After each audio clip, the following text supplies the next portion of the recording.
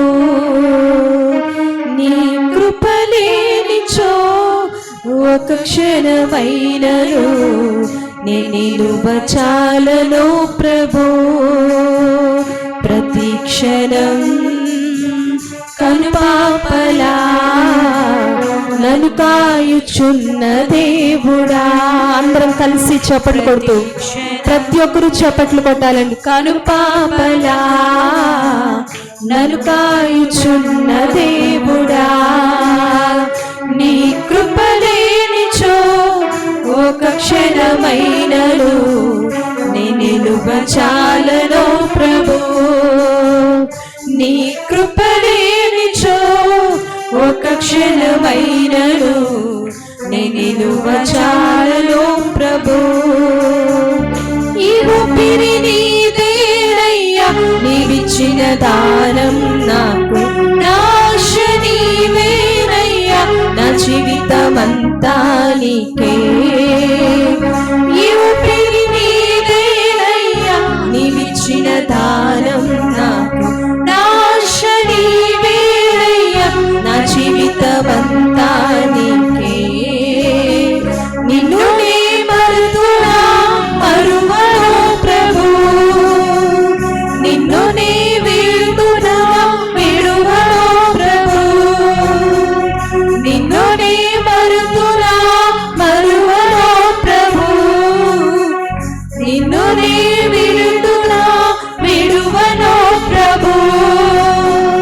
నీ కృపలేనిచో ఒక క్షణమైనను నే నిలువచాలను ప్రభు. నీ కృపలేనిచో ఒక క్షణమైనను నిలువచాలను ప్రభు. నా ఐశ్వర్యమంతా నీవే ఉంచినావు, నీ దయ నాపై. నీ దయ లేనిచో నాపై ఉండునా ఈ క్షణమునకై. నా ఐశ్వర్యమంతా నీవే ఉంచినావు, నీ దయ నాపై. నీ దయ లేనిచో నాపై ఉండునా ఈ క్షణమునకై. కాచి ఉంచినావయ్యా ఇంతవరకును, నన్ను విడిపోదయనకున్న నీ కృపా. కాచి ఉంచినావయ్యా ఇంతవరకు, శబ్దమండి, కాచి ఉంచినావయ్యా. నన్ను విడిపోదయనకున్న నీ కృపా. నీ కృపలేనిచో ఒక క్షణమైనను నే నిలువచాలను ప్రభు. నీ కృపలేనిచో ఒక క్షణమైనను నే నిలువచాలను ప్రభు. ప్రతి క్షణం కనుపాపలా నన్ను కాయుచున్న దేవుడా, ప్రతి క్షణం కనుపాపలా నన్ను కాయుచున్న దేవుడా. నీ కృపలేనిచో ఒక క్షణమైనను నే నిలువచాలను ప్రభు. నీ కృపలేనిచో అయినను నే నిలువచాలను ప్రభు. హల్లెలూయా, హల్లెలూయా. ఆయన కృప లేకపోతే మనం ఒక క్షణం కూడా నిలవబడలేం. ఎంతమంది పాడామండి ఈ పాట? చాలామంది పాడారు, చాలామంది మౌనంగానే కూర్చున్నారు. స్క్రీన్లో లిరిక్స్ డిస్ప్లే అవుతుంది.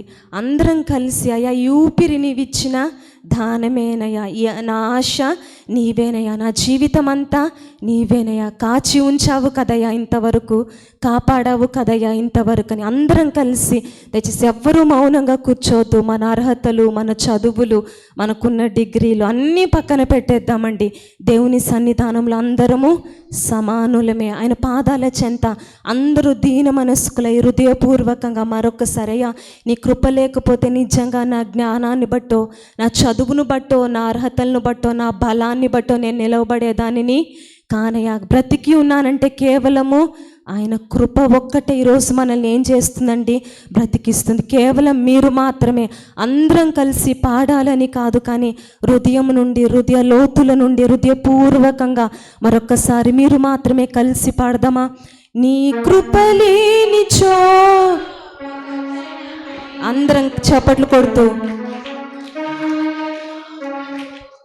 ఇంకా బిగ్గరగా, నీ కృప లేనిచో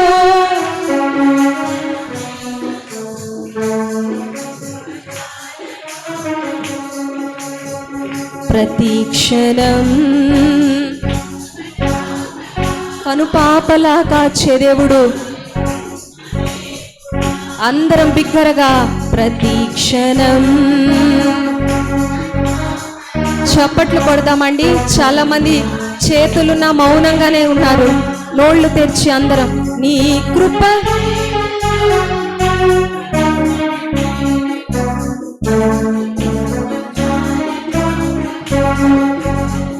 నీ కృప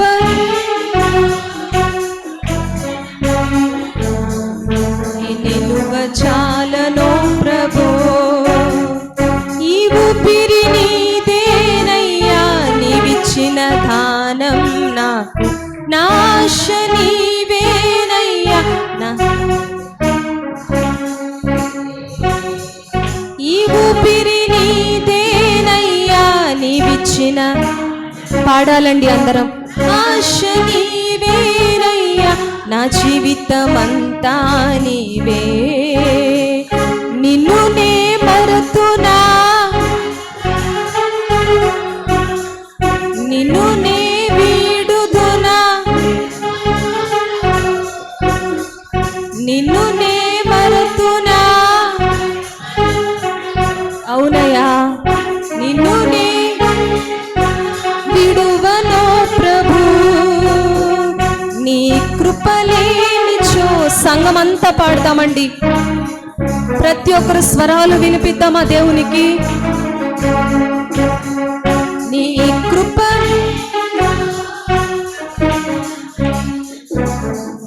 నిలువ చాలనో ప్రభో, నా ఐశ్వర్యమంతా నీవే ఉంచినావు, నీ దయ నాపై, నీ దయ లేనిచో నాపై ఉండునా ఈ క్షణమునకై, నా ఐశ్వర్యమంతా నీవే ఉంచినావు, నీ దయ నాపై, నీ దయ లేనిచో నాపై ఉండునా ఈ క్షణమునకై, కాచి ఉంచినావయ్యా ఇంతవరకును. పాడతామండి సంఘమంతా.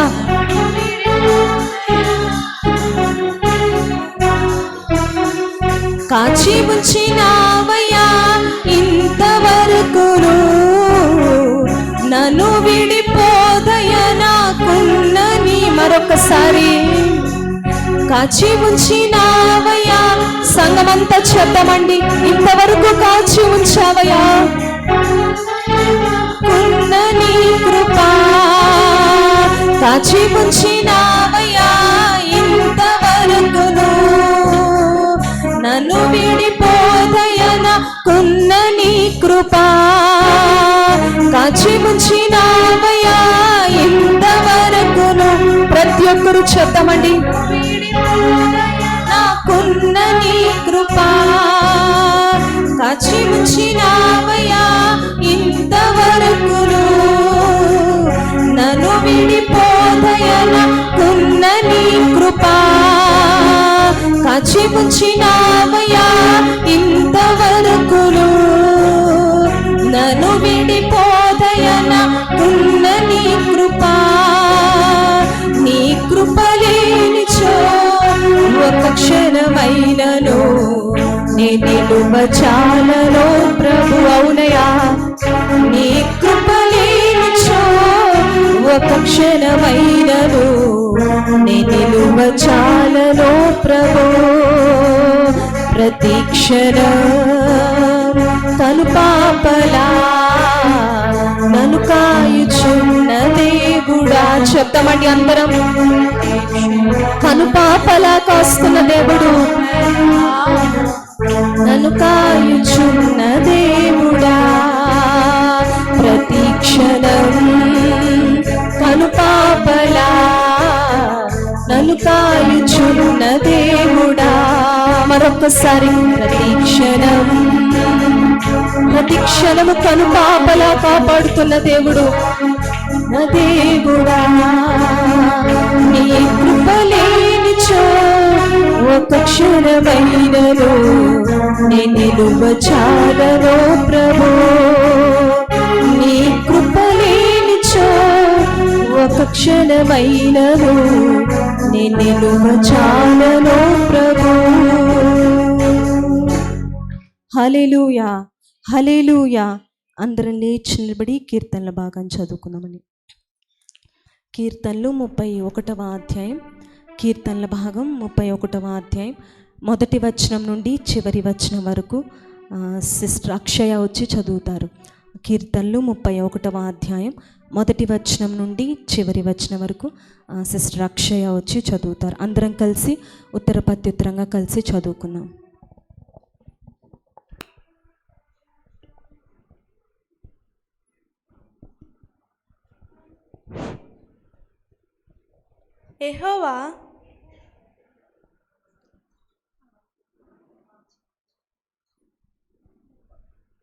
యెహోవా నీ శరణుజొచ్చి ఉన్నాను. నన్నెన్నడూను సిగ్గుపడనీయకుము. నీ నీతిని బట్టి నన్ను రక్షింపుము.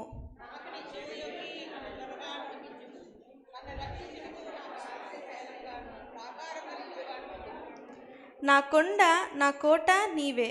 నీ నామమును బట్టి త్రోవ చూపి నన్ను నడిపించుము. నా ఆశ్రయదుర్గం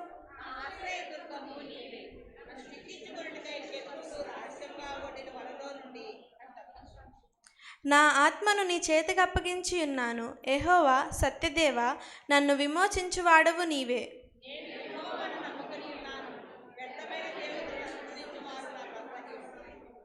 నీవు నా బాధను దృష్టించి ఉన్నావు. నా ప్రాణ బాధలను నీవు కనిపెట్టి ఉన్నావు. కావున నీ కృపను బట్టి నేను ఆనందభరితుడనై సంతోషించెదను.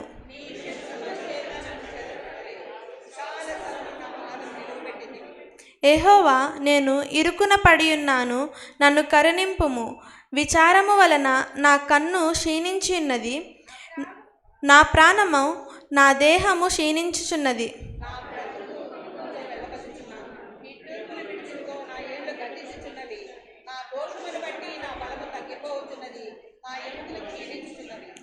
నా శత్రువులకందరికీ నేను నిందాస్పదుడనై ఉన్నాను. నా పొరుగు వారికి విచార కారణముగా ఉన్నాను. నా నేలవరులకు భీకరుడనై ఉన్నాను. విధిలో నన్ను చూచువారు నా ఎదుట నుండి పారిపోవుదురు.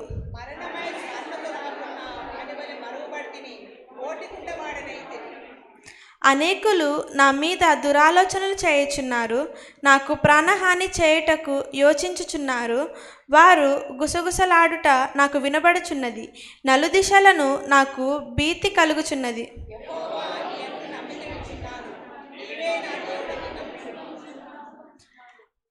నా కాలగతులు నీ వశములోనున్నవి. నా శత్రువుల చేతిలో నుండి నన్ను రక్షింపుము. నన్ను తరుము వారి నుండి నన్ను రక్షింపుము.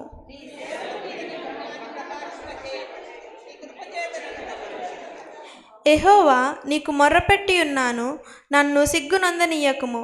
భక్తిహీనులు సిగ్గుపడుదురుగాక. పాతాళమునందు వారు మౌనులై ఉందురుగాక.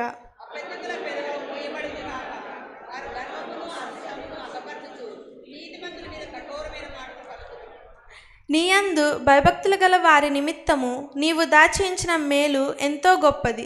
నరుల ఎదుట నిన్ను ఆశ్రయించు వారి నిమిత్తము నీవు సిద్ధపరిచిన మేలు ఎంతో గొప్పది.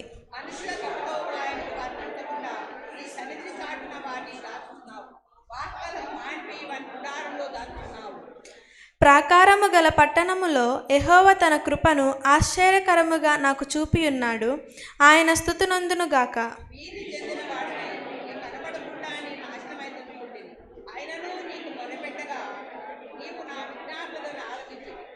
యెహోవా భక్తులారా, మీరందరూ ఆయనను ప్రేమించుడి. యెహోవా విశ్వాసులను కాపాడును. గర్వము ప్రవర్తించు వారికి ఆయన గొప్ప ప్రతీకారము చేయును.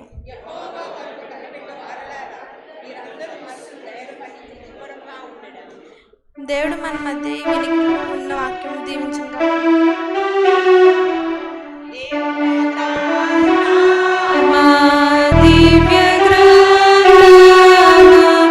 ఎచ్చటనైన వెదకిన సహాయం కలుగును.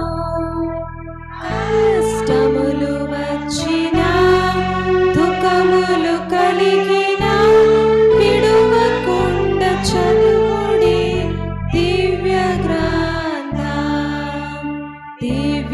గ్రంథమా దివ్య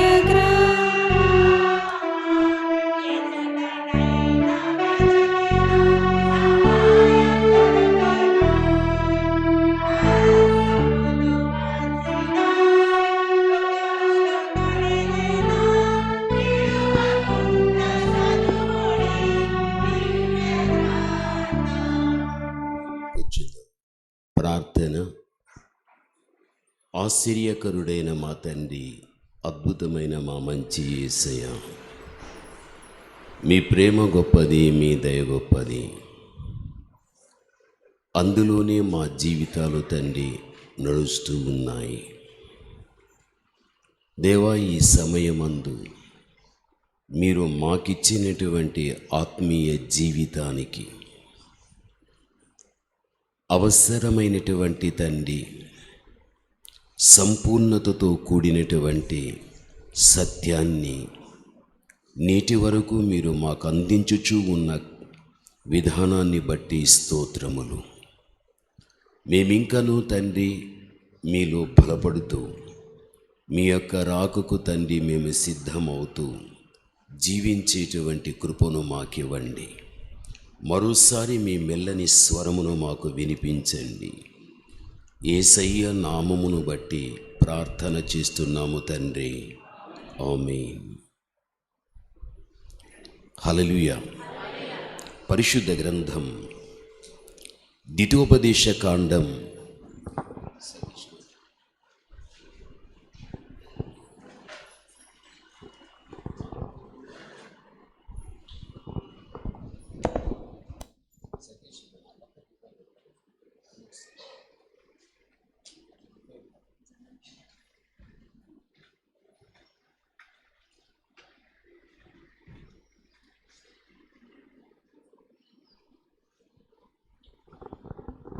'ప్రైజ్ ద లార్డ్'. పరిశుద్ధ గ్రంథం ద్వితీయోపదేశ కాండం 33వ అధ్యాయం 12వ వచనం చదువుతాను, మీరు వినండి. ద్వితీయోపదేశ కాండం 33:12. బెన్యామీను గూర్చి ఇట్లనెను. బెన్యామీను యెహోవాకు ప్రియుడు, ఆయన యొద్ద అతడు సురక్షితముగా నివసించును. దినమెల్లా ఆయన అతనికి ఆశ్రయమగును. ఆయన భుజముల మధ్య అతడు నివసించును అని బెన్యామీనును గూర్చి ఇక్కడ చెప్పబడి ఉంటూ ఉన్నది. ఈ వాక్య భాగములో చూస్తే దైవజనుడైనటువంటి మోషే తాను మృతి చెందటానికి ముందుగా వీరిని ఆశీర్వదించినట్లుగా మనము చూస్తూ ఉంటున్నాం. బెన్యామీనును గురించి చెప్పబడినటువంటి మాటలు మనము చూడగలిగినట్లయితే 4గా కనిపిస్తున్నాయి. బెన్యామీను దేవునికి బహుప్రియుడు అని, అతడు దేవుని దగ్గర సురక్షితంగా ఉండువాడని, దేవుడే అతనికి ఆశ్రయమని, అతడు దేవుని యొక్క భుజముల మధ్యన నివసించువాడు అని బెన్యామీనును గురించి ఇక్కడ చెప్పబడినట్లుగా మనం చూస్తూ ఉంటున్నాం. యాకోబు యొక్క కుమారులలో బెన్యామీను అందరికంటే చాలా చిన్నవాడు. ఆ చిన్నవాడైనటువంటి బెన్యామీను తల్లి చేత, తండ్రి చేత, అన్నలందరి చేత ప్రేమింపబడినటువంటి ఒక వ్యక్తిగా బైబిలు గ్రంథంలో మనం చూడగలం. సర్వసాధారణంగా మనం చూడగలిగితే తల్లి తండ్రులకు పిల్లలు కలిగినప్పుడు, ఆడపిల్లలు కలుగగలిగితే తండ్రి ఎక్కువగా ఆడపిల్లలను ప్రేమిస్తాడు. ఒకవేళ మగపిల్లలే కలగగలిగితే తల్లి ఎక్కువగా మగపిల్లలను ప్రేమించడం జరుగుతుంది. ఇది ప్రతి స్థలములో, ప్రతి ఇంటిలో మనం చూడగలం. ఒకవేళ ఆ ఇంటిలో అందరికంటే చిన్నవాడుగా ఎవరైనా ఉంటే వాడు అందరి చేత కూడా ప్రేమింపబడతాడు. వానికంటే ముందుగా పుట్టినవారు, అంటే వానికంటే పెద్దలైన వారు, లేక వానికి జన్మ ఇచ్చిన తల్లి తండ్రి కూడా కడపటి వానిని ప్రేమించడం అనేది ప్రతి ఒక్క కుటుంబ వ్యవస్థలో కూడా మనం చూడగలము. అయితే బెన్యామీనును మనము చూడగలిగితే తాను అందరికంటే చిన్నవాడు కాబట్టి తల్లి చేతనైనా, తండ్రి చేతనైనా, లేక తన అన్నల చేతైనను తాను ఎక్కువగా ప్రేమింపబడిన వాడుగా మనకు పరిశుద్ధ గ్రంథంలో చూడగలం.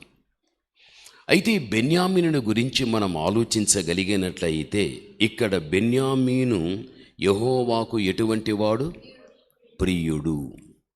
అనగా బెన్యామీను దేవుని చేత ప్రియత్వమును పొందుకున్నటువంటి వాడు. ప్రియుడు అంటే ఇష్టమైన వాడు దానర్థం. దేవునికే బెన్యామీను ఇష్టమైన వాడుగా కనబడుతూ ఉంటున్నాడు అంటే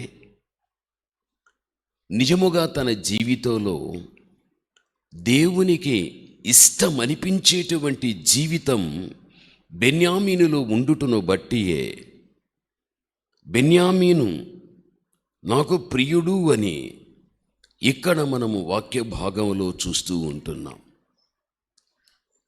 దేవుని బిడ్డలైన మన జీవితంలో చరిత్రను మనము చూడగలిగితే దేవునికి తను ఎంత ప్రియమైన వాడుగా కనిపించినప్పటికీ కూడా ఈ చరిత్రనే మనం ఆధారంగా చేసుకుని ఆత్మీయంగా మనం ఆలోచించినట్లయితే మన దేవుడు, మన తండ్రి, నీవు ఆయనకు కుమార్తెవు, నీవు ఆయనకు కుమారుడవు. ఆయన కూడా ఈ రోజున మనలను ఈరోజు వరకు కూడా ఆయన దగ్గర మనము ప్రియత్వమును సంపాదించుకున్నటువంటి వ్యక్తులుగా మనం ఉంటున్నాము అంటే ఎక్కడో దేవునికి ఇష్టమైనటువంటి జీవితం మనము జీవించుటను బట్టి ఆయనకు మనమేమై ఉంటున్నాము అంటే ప్రియులమై ఉంటున్నాము అని చెప్పడంలో సందేహం లేదు. బెన్యామీను ఏ విధంగా దేవునికి ప్రియుడుగా కనిపిస్తున్నాడో చరిత్ర బట్టి మనము చూడగలిగితే ఈ రోజున అదే దేవునికి మనం కూడా ఎటువంటి వారు ఉండాలి? దేవుని చేత ప్రియమైన వారుగా, దేవుని చేత మన ప్రియమైన వారుగా మనం పిలువబడాలి అంటే దేవునికి మనం ఒక ఇష్టమైన జీవితాన్ని జీవించినప్పుడు ఆ ఇష్టమైన జీవితాన్ని బట్టి నా కుమార్తె లేక నా కుమారుడా నీవు బహుప్రియుడవు, నీవు బహుప్రియురాలవు అని దేవుని నోటి ద్వారా చెప్పించుకునేటువంటి స్థాయికి మనం వచ్చాము అన్న విషయం ఎక్కడ కూడా మనం మరిచిపోకూడదు. బైబిలు గ్రంథంలో మీరు చూడండి, అదే దానియేలు 10వ అధ్యాయాన్ని మనము చూచినప్పుడు బైబిల్ ఒక మాట మనకు చెబుతూ ఉంది. 10:19 చూస్తే అతడు మరలా నన్ను ముట్టి నన్ను బలపరిచి నీవు బహుప్రియుడవు. చూడండి, నీవు బహుప్రియుడవు. ఇక్కడ దానియేలు కూడా దేవుని చేత ప్రియత్వమును పొందుకున్నటువంటి వాడు. దానియేలు కూడా దేవుని చేత ఏం పొందుకున్నవాడు? ప్రియత్వమును పొందుకున్నవాడు. అందుకే దానియేలు నీవు బహుప్రియుడవు అని మనకు చెప్పబడుతూ ఉంటున్నది. ఎందుకు దానియేలు దేవుని చేత ప్రియుడు అని అనిపించుకోవలసిన పరిస్థితి వచ్చింది అంటే, దానియేలు జీవితం మనందరికీ కూడా తెలిసిన విషయమే. బ్రదర్ గారు, ఆ బ్రదర్ అన్న విజయ్ కుమార్ నిద్రపోతున్నాడా అన్న? లేపు, నిద్రపోతున్నావు. శివమ్మ, నువ్వు నిద్రపోతున్నావు. కళ్ళు తెరిచి నన్నే చూడండి అందరూ. తల ఎవరు కింద పెట్టవాకండి. మీ తలలో పైకెత్తి కళ్ళు బాగా తెరిచి నన్నే చూడండి.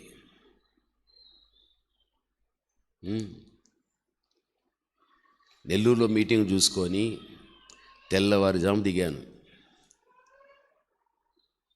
వెంటనే స్నానం చేసి బీకోట వెళ్ళాను.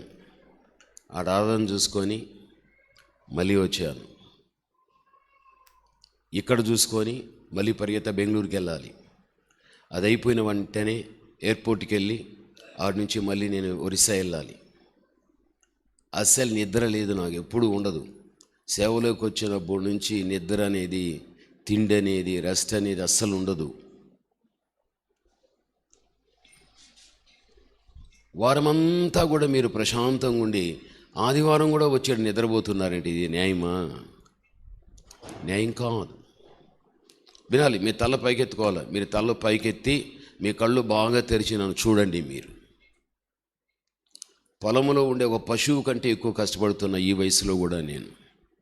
ఎందుకు అంటే ప్రజల యొక్క బాగోగును కోరి దేవుడిచ్చిన వాక్యం ఏదైతే ఉందో, దేవుడు ఏ ప్రాంతానికి తీసుకువెళ్ళినా, ఎన్ని వేల మంది నా ముందు పెట్టినా, ఈ వాక్యాన్ని ప్రజలకు చెబితే ఎవడైనా మారుతాడేమో, ఎవడైనా బలపడుతాడేమో, ఎవడైనా ఎదుగుతాడేమో, ఎవడైనా దేవునిలో ఫలిస్తాడేమో, ఎవడైనా కానీ దేవుని రాకకు సిద్ధపడగలుగుతాడేమోని ఇటువంటి ఆలోచనలన్నీ పెట్టుకొని రాత్రి పగలు కష్టపడతా.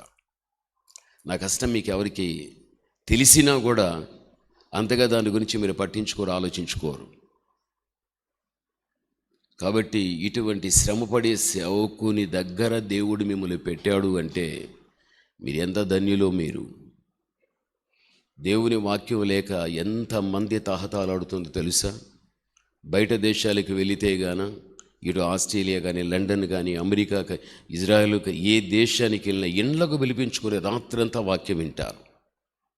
ఆ దేశాల్లో వాక్య కొరత వచ్చేస్తుంది. వాక్యం చెప్పారు ఎవరు లేరు. అయినా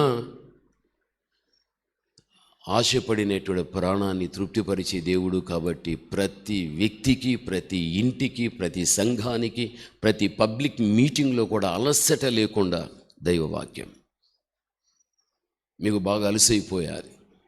సేవకుడైన వాక్యమైనా వినాలి. వినాలి. పోయిన వారం ఏం వాక్యం చెప్పాను?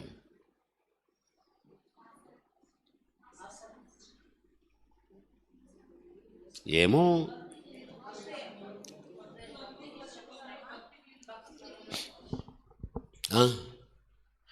భక్తిహీనులకు సుఖములు, భక్తులకు శ్రమలు, భక్తిహీనులకు సుఖములు. ఈడ వాక్యం మళ్ళీ ఇంటికి వెళ్ళి మీ భార్యతో చెప్తారా, మీ భర్తతో చెప్తారా?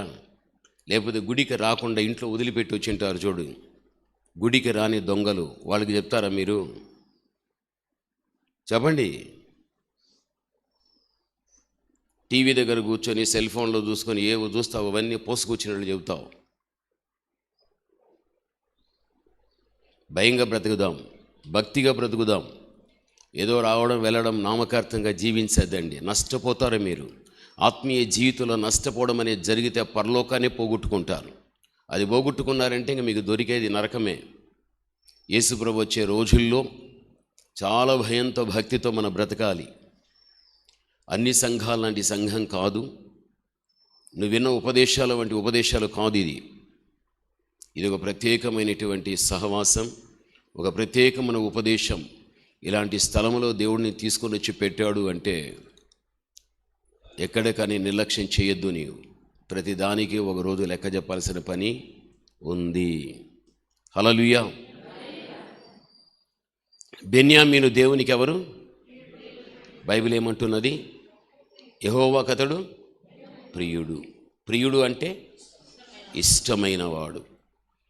ఇదే మాట దానియేలు కూడా దేవుని చేత అతడు ప్రియుడు అని అనిపించుకుంటున్నాడు అంటే దానియేలు జీవితంలో కూడా దేవుడు ఇష్టపడేటువంటివి దానియేలులో ఉండగలిగాయి. దానియేలు దేవుడు ఇష్టపడింది ఏమిటిని చూస్తే గాన దానియేలు రాజరిక వంశానికి సంబంధించిన వ్యక్తి అయినా ఆ రోజున బబులోను యొక్క రాజు చెరగా తీసుకుని వెళ్ళేటప్పుడు ఆ చెరలో దానియేలు కూడా ఒకడుగా ఉండిన పరదేశములో పరజనుల మధ్యన దేవుని యందు భయభక్తి కలిగి జీవించిన వాడు, తన దేవాతి దేవుణ్ణి అన్య దేశములో రుజువుపరిచిన వ్యక్తి, అతను మంచి ప్రార్థనాపరుడు, భవిష్యత్తులో జరగబోయే విషయాలంటినీ కూడా దర్శన రూపకంగా చూచినటువంటి వ్యక్తి, దైవజ్ఞానాన్ని కలిగిన వ్యక్తి, తన యొక్క పితరుల యొక్క పాపాన్నంతా కూడా దేవుని దగ్గర చెప్పుకొని ఒప్పుకొని క్షమాపణ కోరినటువంటి వ్యక్తి. దానియేలు జీవితంలో చూస్తే దైవత్వానికి సంబంధించిన గుణములు కలిగిన వాడు, యథార్థవంతుడని నీతిమంతుడని అలాగ పిలువబడినటువంటి వ్యక్తి. అందుకే ఏ దేవుని యొక్క దృష్టిలో ఏ దానియేలు జీవితం దేవునికి ఇష్టమనిపించేటువంటి ఒక చక్కని సత్ప్రవర్తన కలిగిన జీవితం దానియేలు జీవించగలిగాడు. దానిని బట్టి దానియేలు నీవెవరో కాదు, నీవు నాకు ప్రియుడవు, దేవుని చేత ప్రియత్వమును సంపాదించుకున్నటువంటి వాడు. ఈరోజు నువ్వు ఆలోచించాలి. నన్నెవరైనా చూస్తే నన్ను మంచివాడని అనవచ్చు, నేను ఇష్టం కావచ్చు, మీరు కూడా ఇతరులకు ఇష్టం కావచ్చు, నువ్వు మంచి వ్యక్తిగా పిలుచుకోవచ్చు. అయితే సాటి మనుషులు మనల్ని ఎన్ని విధాలుగా ఇష్టపడినా ప్రేమించినా కోరుకున్నా అది లెక్కకు రాదు. పైనున్న దేవుడు భూమి మీద ఉన్న మన విషయములో నిన్ను మరి నన్ను నీవు నా ప్రియురాలవు, నీవు నా ప్రియుడవు అని దేవుని చేత మనం అనిపించుకున్నప్పుడే నీ జీవితం దేవునికి ఇష్టమైనదిగా ఉంది అని నిర్ధారణ కావడం జరుగుతుంది. జీవితంలో ఎక్కడ కానీ ఏదైనా ఒక పొరపాటు అనేది జరగడం మన వ్యక్తిగత జీవితంలో జరగగలిగితే నీ మీద దేవునికి ఉన్న ఇష్టాన్ని ఆ పొరపాటును బట్టి నీవే పోగొట్టుకుంటున్నావు అన్న విషయం దయచేసి నువ్వు మరిచిపోవద్దు. బ్రతికే కొంతకాలమైనా కూడా దేవునికి ఇష్టమనిపించే జీవితం మనకు ఉండాలి. అందుకే బైబిల్లో నీవు చూడు, పరమగీతము నువ్వు చూడగలిగినట్లయితే బైబిల్ ఈ విధంగా చెబుతుంది. చదువుకుందాం. 4వ అధ్యాయం 7వ వచనాన్ని చదువుకుందాం. నా ప్రియురాలా, నీవు అధిక సుందరివి, నీ యందు కళంకము ఏమి కానీ లేదు. చూడండి, ఈ వాక్య భాగములో చూస్తే ప్రియుడైనటువంటి యేసుక్రీస్తు ప్రియురాలు అని చెప్పబడేటువంటి తన సంఘాన్ని ప్రియురాలు అని పిలుస్తూ ఉంటున్నాడు. అంటే ఆ ప్రియురాలు అని పిలువబడేటువంటి సంఘములో ఉన్నటువంటి మనలో ఏమి ఉండకూడదు? కళంకము ఉండకూడదు. ప్రియుడు యేసుక్రీస్తే, ప్రియురాలు సంఘమే. సంఘం అంటే మనమే. ఇప్పుడు నీవు నా ప్రియుడవు, నీవు నా ప్రియురాలవు అని దేవుని చేత నీవు పిలువబడాలి అంటే కళంకం అనేది ఏదీ లేకుండా ఒక నిష్కలంకమైన జీవితం ఎప్పుడు మనము జీవించడం జరగగలుగుతుందో అప్పుడే దేవుడు ఓ నా ప్రియురాలా, ఓ నా ప్రియుడా అని దేవుని చేత మనం పిలువబడటానికి అవకాశం అనేది కలుగుతుంది. బైబిల్ అదే మనకు తెలియపరుస్తూ ఉంటున్నది. ఈరోజు నువ్వు గమనించవలసిన విషయం, మన యొక్క జీవితంలో మనం చూస్తే ఈ యొక్క దేహము మూడింటిని ధరించుకో ఉంది. 1 శరీరం, 2 ప్రాణం, 3 ఆత్మ. ఈ మూడు కూడా ఏకమై ఉన్నదే ఈ దేహం. అయితే మనుష్యుడు ఏం చేస్తున్నాడు అంటే, శరీరముతో పాపం చేయుటను బట్టి ఆత్మ కూడా ఏమైపోతుందంటే కళంకమైపోతూ ఉంటున్నది. కొరింథీ సంఘములో ఉన్నటువంటి వ్యక్తుల గురించి పౌలు ఇచ్చిన హెచ్చరిక ఏమిటి అంటే, మీ యొక్క శరీర ఆత్మలకు అంటుకున్నటువంటి మాలిన్యమును మీరు కడుగుకొనుడి అని కొరింథీ సంఘాన్ని పౌలు హెచ్చరించినట్లుగా వాక్యంలో చూస్తూ ఉంటున్నాం. ఈ దేహంతో ఎవడు పాపం చేస్తాడో ఈ దేహములో దాగి ఉన్న ఆ ఆత్మకు కూడా ఆ కలంకం అనేది అంటుకోగలుగుతుంది. అందుకే ఈ బాహ్య ప్రపంచములో చెదిరి ఉన్నట్లు ప్రతి వ్యక్తి యొక్క శరీర ఆత్మలకు మాలిన్యము అంటుకొని ఉంటున్నది. కాబట్టి అలా మాలిన్యాన్ని అంటుకొని జీవించేటువంటి వ్యక్తి ఎవ్వడైనా కానిగాక వాడు దేవుని చేత నీవు నా ప్రియుడవు, నీవు నా ప్రియురాలవు అని దేవుని చేత చెప్పించుకోలేడు, అనిపించుకోలేడు. ఎప్పుడైతే గాన కళంకము లేని ఒక నిష్కలంకమైన జీవితాన్ని మనము జీవించడం అనేది ఉండగలుగుతుందో అలాంటి వారిని దేవుడు ఓ నా ప్రియురాలా, ఓ నా ప్రియురాలా అనగా దేవుని చేత ప్రియత్వమును సంపాదించుకున్న వ్యక్తివి, దేవునికి ఇష్టమనిపించేటువంటి వ్యక్తివి. లోకములో ఉన్న మనుషులు ఎంతమంది నిన్ను ఇష్టపడినా, ఎంతమంది నీ దగ్గరికి వచ్చి నేను నిన్ను ప్రేమిస్తున్నానని చెప్పినా, ఎంతమంది నీ దగ్గరికి వచ్చి నీ అభిమానులు వచ్చి నీ కోసం నేను ప్రాణం కూడా పెట్టడానికి నేను సిద్ధపడతానని చెప్పినప్పటికీ కూడా అది ఏమాత్రము లెక్కకు రాదు. పైనున్నటువంటి దేవుడు భూమి మీద ఉన్న నీ జీవితం ఆయన దృష్టిలో ఎప్పుడు యోగ్యంగా ఉండడం జరగగలుగుతుందో అప్పుడే ఆయన నీవు నా ప్రియురాలవు, నీవు నా ప్రియుడవు. ఇక్కడ బెన్యామీను యెహోవాకు ఏమైన వాడు ప్రియుడు. చరిత్ర అది. ఆత్మీయంగా ఆలోచించగలిగినట్లయితే నీవు ఒక ఇష్టమైన జీవితాన్ని జీవించు దేవునికి అని నిన్ను నా ప్రియురాలు, నా ప్రియుడు అని అనడం జరగగలుగుతుంది. ఆలోచించు, ఈరోజు మన వ్యక్తిగత ఆత్మీయ జీవితం మనం ఎలా నడిపించుకుంటున్నాం, ఎలా మనం నడిపించుకుంటున్నాం ఒకసారి మనం ఆలోచించాలి. ప్రభునందు ప్రియమైన వాళ్ళారా, నేను ఒక పట్టణానికి వెళ్ళా. అక్కడ పబ్లిక్ మీటింగ్లో 2 రోజులు జరిగాయి. మొదటి రోజు వాక్యాన్ని చెప్పా. రెండవ రోజు ఆ కూడికలోనికి రావటానికి ముందుగానే పగటికాల మందు ఒక యవనస్తుడు వచ్చాడు. యవన ప్రాయమే, భార్య ఉంది, ఒక బిడ్డ, అది యవన వయసే. నిన్నటి గెస్ట్ రూమ్కి వచ్చి కాలుకు కట్టు కట్టుకొని వచ్చాడు. అయ్యా పాస్టర్ గారి దగ్గర మీరు ఎక్కడున్నారో తెలుసుకొని నేను రాగలిగానయ్యా, 5 నిమిషాలు మాట్లాడి వెళ్ళిపోతానయ్యా. సరి కూర్చోబెట్టాను, మాట్లాడాడు. తను మాట్లాడుతూ అయ్యా నా కాలుకు గాయం చూసావు కదా, ఈ గాయం నేనేదో పడుటను బట్టి గాయం కలగలేదు, ఎవడో కొట్టిన దాన్ని బట్టి గాయం కలగలేదు, ఈ గాయాన్ని నేనే చేసుకోగలిగా. ఎందుకు అంటే నా దేవునికి నేను మోసం చేశా, కట్టుకున్న భార్యకు మోసం చేశా, పుట్టిన బిడ్డకు కూడా నేను మోసం చేశాను. వాడింకా ఎదగలేదు, వానికంత వయసు లేదు, ఆ విచక్షణ జ్ఞానం కూడా వానికి లేదు. ఎందుకు అంటే అపవాది నన్ను ప్రేరేపింపచేశాడు, అవకాశం కూడా ఇచ్చేశాడు. ఏ విషయంలో? ఒక పరిస్థితితో కూడా నేను తప్పు చేయటానికి. ఎప్పుడైతే నాకు ఆలోచన వాడిచ్చాడో, ఎప్పుడైతే అవకాశం ఇచ్చాడో, నా ఇంటిని విడిచిపెట్టి ఈ పాదాలు ఆ పరిస్థితి దగ్గరికి నన్ను తీసుకుని వెళ్ళాయి. అక్కడ నేను తప్పు చేసేసానయ్యా, నేను ఇంటికి వచ్చేసాను. మనస్సాక్షి గద్దిస్తుంది, నెమ్మది లేదు, సమాధానం లేదు. రాత్రి మీరు వాక్యం చెబుతూ ఉంటే ఎంతమంది 100 మంది కూర్చున్నా ఆ వాక్యం వారికి కాదు, నాకు చెప్పినట్టుగానే ముఖాముఖిగా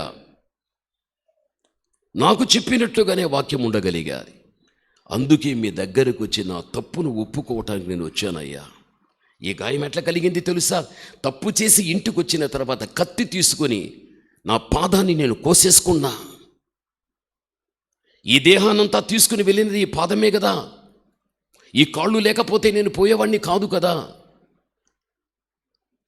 పాపపు అడుగులు వేసింది ఇది, తప్పుట అడుగులు వేసింది ఇది. వెళ్ళకూడని స్థలానికి, చేయకూడని కార్యం దగ్గరికి తీసుకుని వెళ్ళింది. అందుకే కత్తి తీసి నేను కోసుకున్నానయ్యా. రక్తం కారిపోయిందయ్యా. డాక్టర్లు అడిగారు, నేను చెప్పలేదు, మీ దగ్గరే చెబుతున్నా, దేవుని దగ్గరే చెబుతున్నా.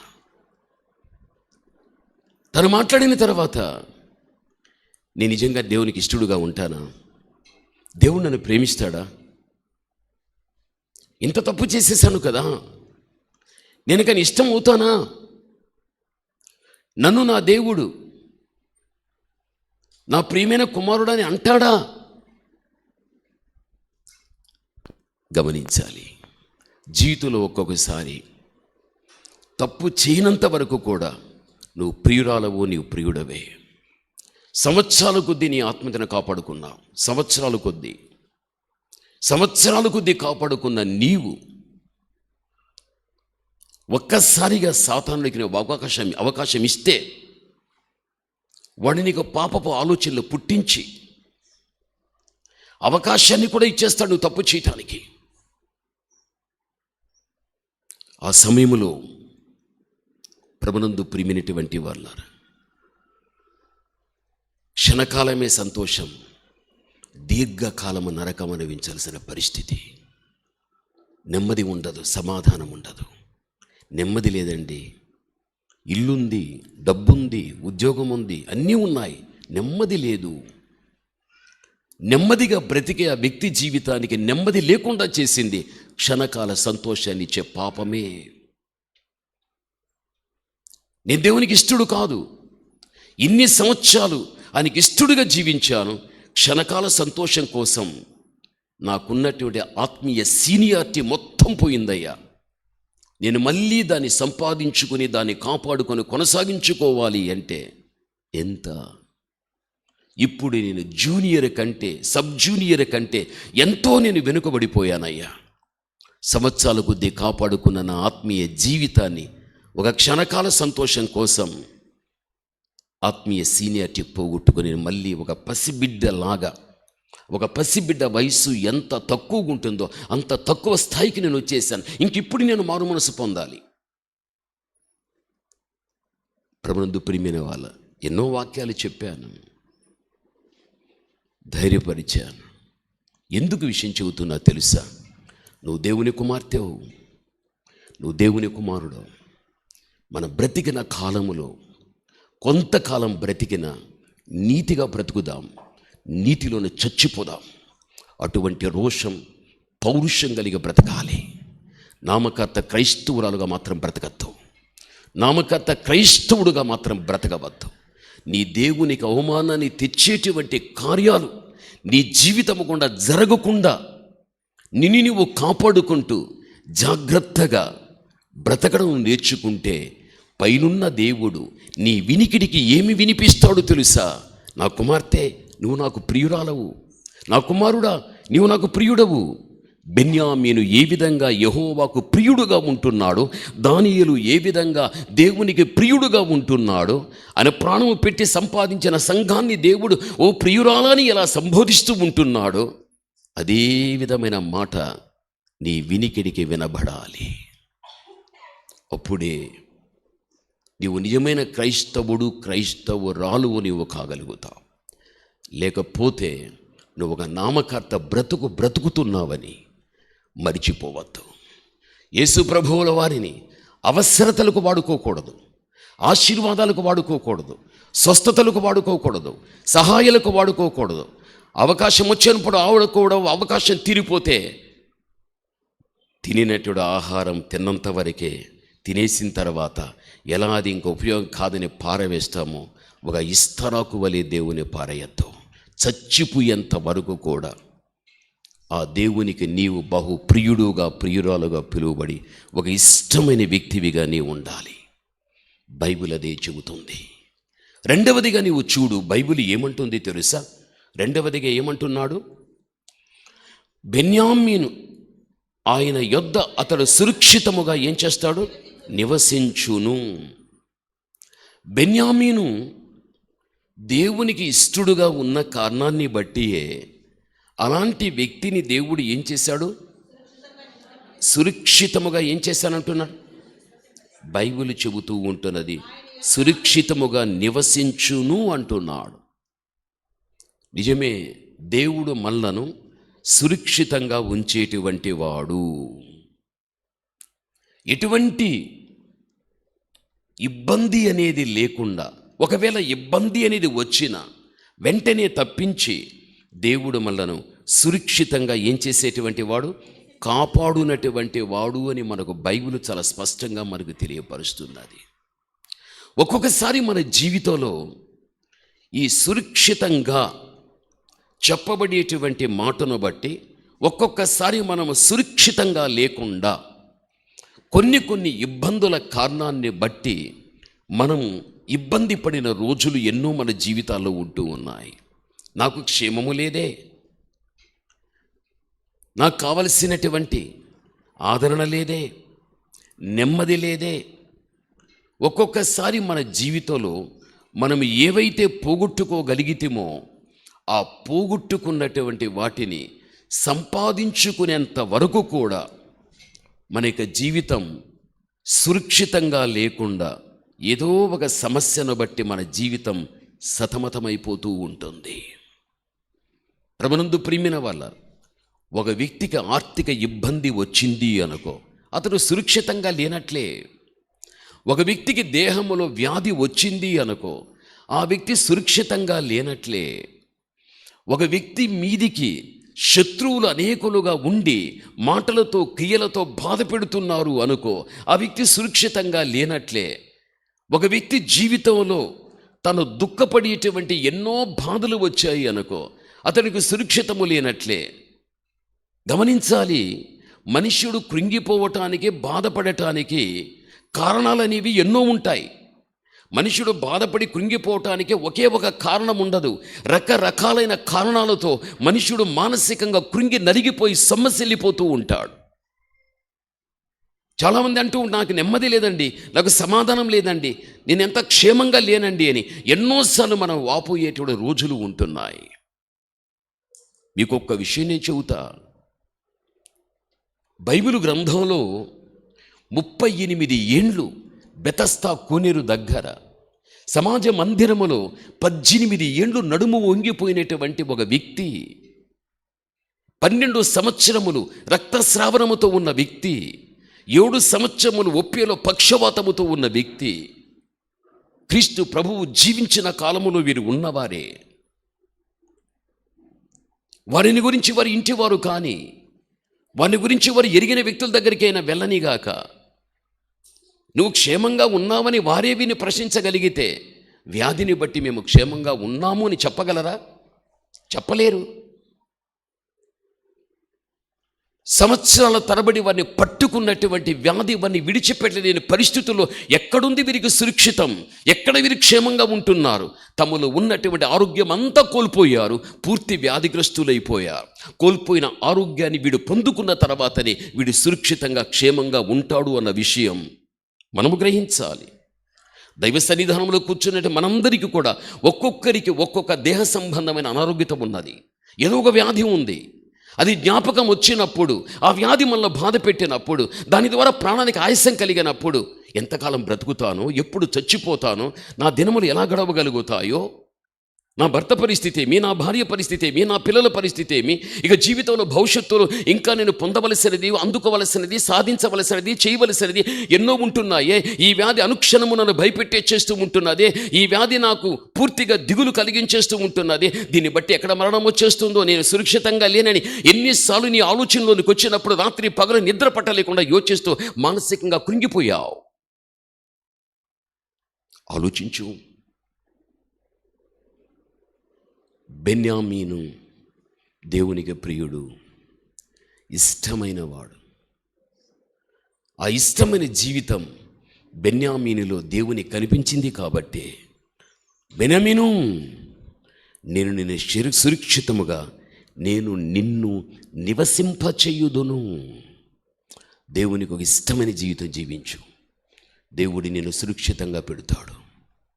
దేని భయము లేకుండా, దేని బట్టి నీకు కలవరము రానివ్వకుండా ఒక నిబ్బరమైన మనస్సును దేవుడి నీకిచ్చి దేవుడి నిన్ను క్షేమంగా పెట్టగలుగుతాడు. ప్రభునందు ప్రియమైనటువంటి వాళ్ళ బైబిల్ ఏమంటున్నది? సామెతలు 29వ అధ్యాయం 25వ వచన భాగములో చూస్తే బైబిల్ ఈ విధంగా మనకు చెబుతుంది, భయపడుట వలన మనుష్యులకు ఉరివచ్చును, యెహోవా యందు నమ్మిక ఉంచువాడు సురక్షితముగా ఉండును. సామెతలు 29:25లో చూస్తే గాన బైబిల్ చెబుతున్నది, దేవుని యందు నమ్మిక ఎవడైతే ఉంచగలుగుతాడో వాడేమవుతాడు? సురక్షితముగా ఉండగలుగుతాడు. నిజమే, మనము నమ్మినటువంటి ఆ దేవుని దగ్గర మనము నమ్మకమైన వారుగా ఉంటే ఆయన తప్పనిసరిగా మనల్ని ఎలా పెడతాడు? సురక్షితంగా. దేవుడు అంటాడు ఒక మాట, ఏమంటాడు తెలుసా? నేను మీకు నమ్మదగిన దేవుడను. నేను మీకు ఏమైనా వాడను? నమ్మదగిన దేవుడను. అయితే మీరు మాత్రము నాకు నమ్మదగిన వారు కాదు. దేవుడు అంటున్నాడు, నేను మీకు నమ్మదగిన దేవుడను. మనం అంటామా, దేవా నేను కూడా నీకు నమ్మదగినటువంటి కుమారుడు కుమార్తెను అని మనం అనగలమా? అనలేం. దేవునికి నమ్మకంగా మనం జీవించలేం. అందుకే మనిషిని నమ్ముతాడు, ఏదో ఒక రోజున వాడు మోసం చేసేస్తాడు. అప్పుడు తెలిసి వస్తుంది, నేను వాడిని నమ్మా, నేను ఆమెను నమ్మా, నమ్మిన వారే నాకు మోసం చేశారు, కాబట్టి వీరు ఎవరు నమ్మదగిన వారు కాదు. అప్పుడు నీకు కనువిప్పు కలిగి, దేవా నువ్వు ఒక్కడే అయ్యా నమ్మదగిన వాడు, నీవు ఒక్కడే నమ్మదగిన దేవుడు. లోకములో నమ్మదగిన వాడు లోకంలో ఎవ్వడు కానీ లేనేలేరు, ఎవరు లేరు. బైబిల్ మనకు చెబుతూ ఉంది. మనం ఎప్పుడైతే దేవునికి నమ్మకంగా ఉంటామో అలాంటి వారిని, వారి కుటుంబాన్ని దేవుడు ఎలా పెడతాడమ్మా? సురక్షితంగా పెడతాడు. బెన్యామీను, నేను నిన్ను సురక్షితముగా నివసింపచేయువాడను నేను. ఎంత బలమైన వాగ్దానం అది! నిన్ను, నీ గర్భాన పుట్టిన నీ పిల్లను దేవుడు సురక్షితంగా పెట్టునటువంటి వాడు. ఏం పెట్టేవాడు? సురక్షితంగా పెట్టునటువంటి వాడు. హల్లెలూయా, హల్లెలూయా. దేవుని బిడలైన మన జీవితంలో నీవు, నీ భార్య, నీ భర్త, నీ పిల్లలు సురక్షితంగా ఉండాలి అంటే నీ విషయములో ఆయన ఎంత నమ్మదగిన వాడుగా ఉన్నాడో నీవు కూడా ఆయన దృష్టిలో ఏంగా ఉండాలి? నమ్మదగిన దానివిగా, నమ్మదగిన వాడివిగా నీవు ఉండాలి. అలా ఉండగలిగితే దేవుడు ఎంత నిన్ను క్షేమంగా పెడతాడో దాన్ని మనం వర్ణించలేం. బైబిల్ అదే మనకు తెలియపరుస్తూ ఉంటున్నది. మూడవదిగా మనం చూస్తే గన ఏమంటున్నాడు అక్కడ? చూడండి, దినమెల్లా ఆయన అతనికి ఆశ్రయమగును. ఇక్కడ బెన్యామీనుకు దేవుడే ఏమైన వాడై ఉన్నాడు? ఆశ్రయముగా ఉంటున్నాడు. బైబిల్ చెబుతుంది కదా, 91వ అధ్యాయం 4వ వచనం కీర్తన భాగములో చూస్తే, ఆయన తన రెక్కలతో నిన్ను కప్పును, ఆయన రెక్కల క్రింద నీకు ఆశ్రయము కలుగును. చూడండి, చరిత్ర చూడగలిగితే బెన్యామీనుకు దేవుడు ఎంత చక్కని ఆశ్రయముగా ఉండి ఎంత బలమైన కాపుదల ఇస్తూ ఉంటున్నాడో అదే రీతిగా నీ భర్తకు, నీ భార్యకు, నీ కడుపున పుట్టిన నీ పిల్లలకు కూడా దేవుడిని ఆశ్రయము అంటున్నాడు. అని రెక్కల కింద ఆశ్రయం. ప్రకృతిలో ఉన్నటువంటి ఏ పక్షినైనా నీవు చూడుగాక, నీ కళ్ళ ఎదుట కనిపించినటువంటి ఒక కోడిని నువ్వు చూడు. పైన గద్ద తిరుగుతూ ఉన్నప్పుడు, పిల్లలంతా కూడా మేతలకు చెదిరిపోయినప్పుడు, తల్లి పక్షి ఎక్కడో ఉన్నప్పుడు ఆ గద్ద వచ్చిన వెంటనే దాని యొక్క జాడను కనుక్కున్నటువంటి, దాని ఉనికిని కనుక్కున్నటువంటి ఆ కోడి తన భాషతో ఎప్పుడైతే అది అరవడం ప్రారంభిస్తుందో చెదిరిపోయినటువంటి పిల్లలన్నీ కూడా తల్లి దగ్గరికి వచ్చే లోపుగా ఆ తల్లి పక్షి తన 2 రెక్కలను కూడా అలా విప్పి పెట్టుకో ఉంటుంది. తన రెక్కలు విప్పి పెట్టుకో ఉంటుంది. తన కేక వినిపించగలిగాదంటే శత్రువు పైనుంది, నేను చాచిన నా రెక్కల కిందికి మీరు రండి. దాని స్వరం తన పిల్లలకే తెలిసి వస్తుంది.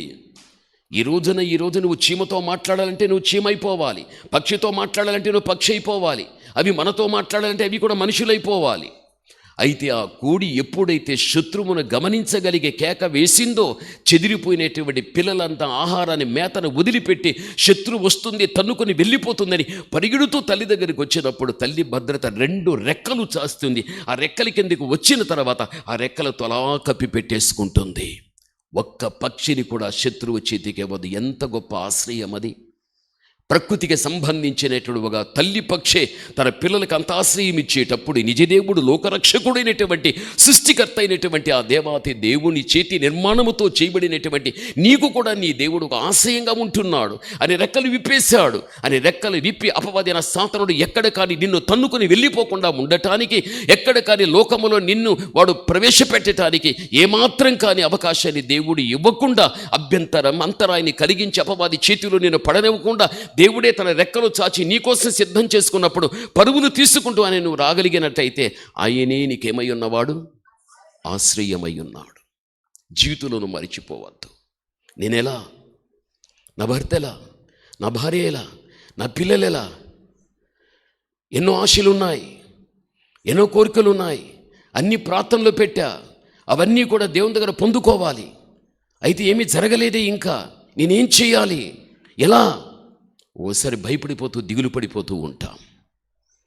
అయితే తల్లివిగా తండ్రివిగా నీ వెనకటి రోజుల్లో నీకైనా, నీ భార్యకైనా, నీ పిల్లలకైనా, నీ యొక్క భర్తకైనా వెనకటి రోజుల్లో నువ్వు అడిగినవన్నీ ఎన్నిచ్చాడు నీకు? నువ్వు అడగకపోయిన దేవుడు ఎన్నిచ్చాడు? అవి ఇచ్చిన దేవుడు ఇంకా నీవు భవిష్యత్తులో ఏవి కావాలని ఎదురు చూస్తున్నావో అవి దేవుడు చెయ్యడా? చేస్తాడు. ఒకవేళ వెనకున్నవి దేవుడు చేయకపోతే నువ్వు అనుకున్నవి ఇక ముందున్నవి కూడా ఏవి నీకు దేవుడు చేసేవాడు కానీ కాదు. వెనకున్న రోజుల్లో అన్ని చేసిన దేవుడు ఇంకా నాకెన్నో ఉన్నాయి, అవి కూడా నా దేవుడే చేస్తాడనేటువంటి ధైర్యాన్ని మనం కలిగి ఉండాలి. అందుకే ఎప్పుడు కానీ నీవు ఆయనను ఆశ్రయించాలి. యాకోబు అన్నకు భయపడిపోయాడు. ఎవరు? ఏశావు. భయపడిపోయి ఏం చేస్తున్నాడు? తన మామ అయినటువంటి లాబాను పద్దనరాముకు వెళ్ళిపోతూ ఉన్నాడు. పద్దనరాముకు వెళ్ళిపోయిన తర్వాత ఒక స్థలములో తన ప్రయాణాన్ని నిలిపేసి దేవునికి ప్రార్థన చేశాడు. అదే ఆదికాండం 28వ అధ్యాయం 20-21లో చూడండి. అప్పుడు యాకోబు చూడు దేవునికి మొరపెడుతున్నాడు. ఓ యెహోవా, నేను తిరిగి నా తండ్రి ఇంటికి క్షేమంగా వచ్చేంత వరకు దేవుడు నాకు తోడై ఉండి నేను వెలుచిన ఈ మార్గం అంతటిలో నన్ను కాపాడి తినటానికి ఆహారం, వస్త్రము దయచేసిన ఎడల చూడండి, నీవు నాకు దేవుడవై ఉందువు. నాన్న ఏశావుకు నేను భయపడిపోయా, ఏ క్షణములో వచ్చి నన్ను చంపేస్తాడో. ప్రాణభయం పట్టుకున్న యాకోబు ప్రయాణమై వెళుచున్నప్పుడు తన సుదీర్ఘ ప్రయాణంలో ఒక స్థలములో ఆగిపోయి దేవుని దగ్గర ప్రార్థన చేయించి ఉంటున్నాడు. అయ్యా, నా తండ్రి ఇంటికి మళ్ళీ నేను తిరిగి వచ్చేంత వరకు కూడా నీవు నన్ను కాపాడాలి, నువ్వు నన్ను కాపాడు. ధరించే వస్త్రం, పోషణ, నాకేం కావాలవన్నీ నువ్వు దయచేయి అనగా యాకోబు జీవితంలో అక్కడ పూర్తిగా దేవుని పైన ఆధారపడి నీవే నా ఆశ్రయం, నీవే నా ఆశ్రయం. తను చేసిన ప్రార్థనలో తన నోటి నుండి వెలువడిన మాటలు చూడగలిగితే దేవుని ఆధారంగా పెట్టుకుని నీవే నా ఆశ్రయం. దేవుడు విన్నాడు. 20 సంవత్సరముల తదనంతరం ఒంటరిగా పోయినటువంటి వాడు రాహేలు, లేయా 11 మంది పిల్లలు, పనివారు, ఆస్తిని సమకూర్చుకొని క్షేమంగా వస్తూ ఉన్నాడు. నిజమే, భవిష్యత్తులో నిన్ను కూడా దేవుడు అదే రీతిగా దీవించగలుగుతాడు. నాకు ఈ లోకములో ఆశ్రయం నా దేవుడే, ఈ లోకంలో నాకు ఆధారము నా దేవుడే, నాకెవడూ లేడు. నేను దేవుడి సేవకునని పిలిచినప్పటి నుంచి ఎవరిని నమ్మలేదు, ఎవరిపైన ఆధారపడలేదు, ఎవరో ఏదో చేస్తారని ఎప్పుడు కూడా ఎదురు చూడనూ లేదు, అలా చెయ్యి చాచనూ లేదు. నన్ను పిలిచిన నా దేవుని మీద ఆధారపడ్డా, నన్ను పిలిచిన నా దేవుడిని ఆశ్రయం అనుకుని ఈ రోజు వరకు నేను జీవించా. అయినా ఆయన అప్పగించిన పనికి ఆయన న్యాయం చేస్తూ, ఆ పనిలోనే దేవుడు నడిపిస్తూ, ఆ పనిని దేవుడు వృద్ధి చేస్తూ రాగలిగాడు. జీవితంలో కష్టం వచ్చినా, నష్టం వచ్చినా, దుఃఖం ఉండినా, సంతోషం ఉండినా, శ్రమ ఉండినా, క్షేమం ఉండినా, ఎన్ని జీవితాలు నీకు వచ్చినా, దేవా నీవే నా ఆధారం, దేవా నీవే నా ఆశ్రయం. ఎప్పుడైతే మనం ఇటువంటి విశ్వాసాన్ని కలిగి ఉంటామో ఆయన నిన్ను అన్ని విధములు కూడా ఒక బలమైన భద్రత ఇచ్చి నిన్ను దేవుడు కాపాడడం అనేది జరుగుతుంది. ఎందుకు అంటే ఈ లోకంలో వేటగాడు ఉన్నాడు, వాడే సాతానుడు నిన్ను వేటాడుతూ ఉన్నాడు. ఏ రోజు నీ మీద వల వేస్తాడో, ఎప్పుడు నువ్వు ఆ వలలో పడిపోతావో, ఆ తర్వాత వచ్చే ప్రమాదం ఎలా ఉంటుందో నీకు తెలియదు.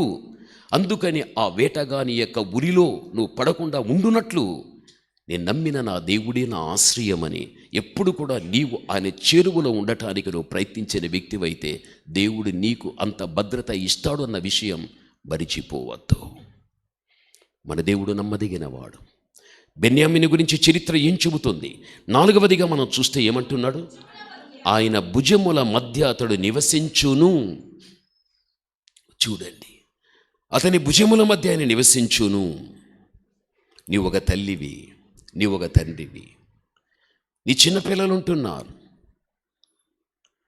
ఒక రహదారిలో నువ్వు ప్రయాణమై వెళుతూ ఉంటావు, నువ్వు నడుస్తావు నీ శక్తిని బట్టి. నీ బిడ్డ నీ చూపుడు వేలు పట్టుకొని నీతో నడుస్తూ వస్తుంది.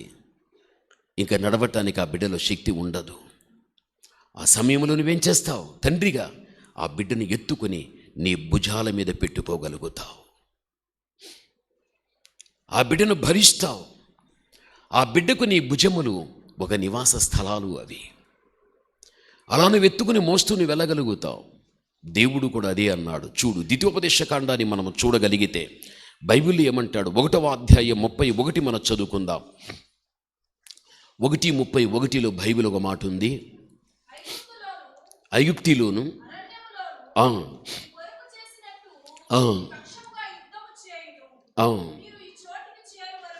నీవు ఈ చోటికి చేరు వరకు, మీరు వచ్చిన మార్గమంతటిలో మనుష్యుడు తన కుమారుని ఎత్తుకునినట్లు.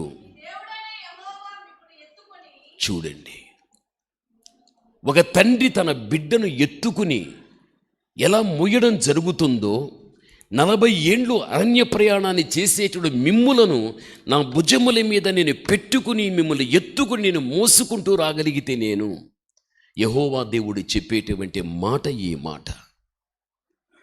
ఈరోజు నీ జీవితంలో చూడు, నువ్వు ఎంతో వెనుకటి రోజుల్లో కృంగిపోయావు, నలిగిపోయావు. ఆ పరిస్థితుల్లో నీకు తెలియకుండానే ఒక తండ్రి ఒక బిడ్డను ఎత్తుకుని భుజాల మీద పెట్టుకుని మోసినట్లుగా నిన్ను కూడా దేవుడు ఆ విధంగా మోసుకుంటూ వచ్చాడు. నువ్వు అనవచ్చు, ఎప్పుడు వచ్చాడు నా దేవుడు నా దగ్గరికి? నేను ఎప్పుడు ఆయన చూశాను, ఆయన నన్ను ఎప్పుడు చూశాడు, తన చేతులతో ఎప్పుడు ఎత్తుకున్నాడు, ఎప్పుడు భుజాల మీద పెట్టుకున్నాడు, ఎప్పుడు మోసాడు అని నువ్వు అనవచ్చు. నీవు ఇవన్నీ కూడా నీకు తెలియకనే అన్నీ జరిగిపోతూ రాగలుగుతాయి. అందుకే మీకు మైక్ ఇచ్చి మీ వెనకటి రోజుల్లో మీ బాధలు ఏమిటి చెప్పు అంటే గంటల కొద్దీ చెబుతారు. అవన్నీ కూడా మీరు దాటుకుంటూ ఈరోజు మీకు ఒక ఉపశమనము కలిగేటువంటి పరిస్థితిగా రాగలిగారంటే, వాటన్నిటిని దాటుకుంటూ రాగలిగాడంటే దేవుడి భుజాల మీద పెట్టుకుని మోసినట్లు కాదా? ఆలోచించు ప్రభునందు ప్రియమైన వాళ్ళరా. అందుకనే బైబిల్లో కూడా ఒక మాట ఉంది. యెషయా 9:6లో చూస్తే బైబిల్ ఒక మాట చెబుతుంది. పుట్టెను, ఆయన భుజముల మీద ఏ భారం ఉండెను? రాజ్యభారం ఉండెను. అనగా యేసుక్రీస్తు ప్రభుల వారి భుజముల మీద రాజ్యభారం ఉండెను. అనగా దాని అర్థం ప్రపంచములో ఉన్నటువంటి రాజ్యాలు ఏవైతే ఉన్నాయో ఆ రాజ్యాలలో జీవించే ప్రజలు ఎవరైతే ఉంటున్నారో ఆ రాజ్యాల్లో జీవించే ప్రజల యొక్క ప్రతి పాపాన్ని కూడా దేవుడు తీసి తన భుజాల మీద పెట్టుకొని మోసాడు ఆయన. రాజ్యభారం ఉండెను అంటే ప్రపంచములో ఉన్న రాజ్యాలలో ఉన్నటువంటి మనుషుల పాప భారాన్ని ఆయన భుజస్కంధముల మీద పెట్టుకొని మోయగలిగాడు. దాని పాప ఫలితముగానే మొయ్యలేని సిలువ భారం. ఎన్నోసార్లు మీకు చెప్పాను, మానవ పాపమే ఒక కొరడాగా, మానవ పాపమే ఒక ముండ్ల కిరీటముగా, మానవ పాపమే ఒక మేకుగా, మానవ పాపమే ఒక సిలువగా, మానవ పాపమే ఒక ఈటెగా తయారై క్రీస్తు ప్రభుల వారి దేహం మీద పనిచేశాయి. ఇవన్నీ ఆయుధాలన్నీ కూడా క్రీస్తు మీద దాడి చేశాయి. అరికాలు మొదలుకొని నడినెత్తి వరకు కూడా గాయాలే. ఎక్కడ చూసిన రక్తమే. తన రక్తముతో దేవుడు తానే తడుపుకోగలిగాడు. తన రక్తముతో తానే తడుపుకున్నాడు. అందుకే బైబిల్ చెబుతున్నది ఆయన ఎవరో కాదు, ఆయన ధవలవర్ణుడు, రత్నవర్ణుడు. రత్నము అనగా ఎరుపు, అనగా మన దేవుడు ఎర్రనివాడు. ఎక్కడ ఎర్రనివాడైపోయాడు? సిలువ మీద క్రీస్తు ప్రభుల వారు ఎర్రనివాడైపోయాడు. రాజ్యభారం అనే పాపభారమంతా దేవుడు తీసి ఎప్పుడు తన భుజముల మీద పెట్టుకున్న పాప భారమే, ఆ పాపపు యొక్క ఫలితమే దేహమంతా గాయాలు. అందులో వచ్చిన రక్తం తన దేహాన్ని తడపగా సిలువలో రత్నవర్ణుడైపోయాడు, ఎర్రనివాడైపోయాడు. ఈరోజు నువ్వు ఆలోచించు, నీ పాపము నీ దగ్గరే ఉండి ఉంటే, నా పాపము నా దగ్గరే ఉండి ఉంటే, ఆ పాప భారాన్ని మోయలేక ఈరోజు మనము కూడా ఊడదీయబడి తెగవేయబడిపోయిన వ్యక్తులం అవుతాం. అందుకే మన దేవుడు ఎవరు తెలుసా? దిట్టమైన స్థలములలో దిగగొట్టబడిన మేకు అంటాడు యెషయా గ్రంథంలో. ఒక అద్దె ఇంటికి వెళ్ళిన తర్వాత అద్దె ఇంటిలో మేకు లేకపోతే, ఇంటి వారి అనుమతి మేరకైనా కానీ లేకపోతే నీవైనా కానీ ఒక మేకు తీసుకుని సుత్తి తీసుకుని దిట్టమైన స్థలములో దాన్ని దిగగొట్టగలుగుతావు. ఆ మేకు మీద ఒకదాని తర్వాత ఒకటి విరలడదీస్తావు. ప్రతి వస్తువు, ఎన్ని వస్తువులు దాని మీద వేస్తావో ఆ మేకు దాన్ని భరిస్తుంది, భరించేంతవరకు భరిస్తుంది. అయితే భరించలేకుండా ఎక్కువగా దాని మీద విరడదీయబడి వస్తువులు వేయగలిగితే ఆ బరువును మోయలేక అదేమైపోతుందంటే ఊడదీయబడి తెగవేయబడును అనే విషయాలు మనకున్నది. అందుకే మన దేవుడు ఎవరు అంటే మేకు అని బైబిల్ చెబుతుంది. మన దేవుడు మేకు అంటే మనుషులందరి యొక్క పాపాన్ని క్రీస్తు మోసాడు. ఇక మోయలేని పరిస్థితుల్లో గోడలో ఉన్న ఒక మేకు గోడను పెల్లగించి ఊడదీయబడి ఎలా తెగవేయబడిపోతుందో అదే రీతిగా క్రీస్తు కూడా ఆ పాప ఫలితమైనటువంటి ఆ యొక్క శిక్షను, శాపాన్ని, మరణాన్ని పొంది మానవ జీవితానికి క్రీస్తు విమోచన ఇవ్వగలిగాడు. ఎంత త్యాగశీలో దేవుడు! ఆలోచించు. దేవుడు మన పట్ల చేసిన కార్యం సామాన్యమైనది కాదు, గొప్పది. అందుకే బెన్యామీను ఎవరు అంటే యెహోవాకు ప్రియుడు. అతని దేవుడు సురక్షితముగా నేను నిన్నేం చేస్తాను? నివసింపచేస్తాను. నేనే నీకేమై ఉన్నాను? ఆశ్రయమై ఉంటున్నాను. నేను నిన్ను నా భుజస్కంధముల మీద పెట్టుకుని నేనేం చేస్తాను? నేను మోయగలుగుతా. కళ్ళు మూసుకుందాం.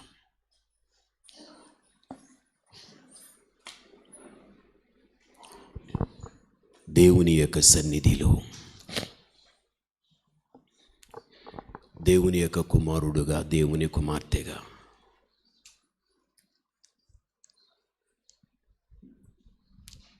దేవుడు నిన్ను ధైర్యపరిచేవాడు, ఆయన నిన్ను బలపరిచేవాడు. తన వాక్కు చేత దేవుడు నిన్ను స్థిరపరుచున్నటువంటి వాడు. దేవా, చరిత్ర చూస్తే బెన్యామీని విషయంలో ఎంత తండ్రి ఆదరణ కలిగిన మాటలు. నా జీవితంలో కూడా నీకు నేను ప్రియుడుగా ఉండాలి, నన్ను సురక్షితంగా పెట్టు, నీవే నా ఆశ్రయం. దేవా, నీ భుజముల మీద నన్ను భరించి నన్ను మోయి దేవుడు సాయం చేస్తాడు. మంచి యేసయ్య, ఘనమైన మీ నామమునకు స్తోత్రములు. మీరు వినిపించిన మీ మాటలు మా జీవితాలకు తండ్రి ఎంతో ఆదరణ తండ్రి. మీ బిడ్డలు తండ్రి ఆదరణ కలిగిన మీ మాటలను ఎంతో బలమును తెచ్చుకొని భవిష్యత్తు నడిపించుకుంటూ నాయన నా దేవుడు నా పట్ల ఎంత నమ్మకమైన వాడుగా ఉంటున్నాడో నేను కూడా ఆయనకు అంత నమ్మదగిన వాడుగా నమ్మదగిన దానిగా జీవించాలి అన్న ఆలోచనతో మీ బిడ్డలు బ్రతకని తండ్రి.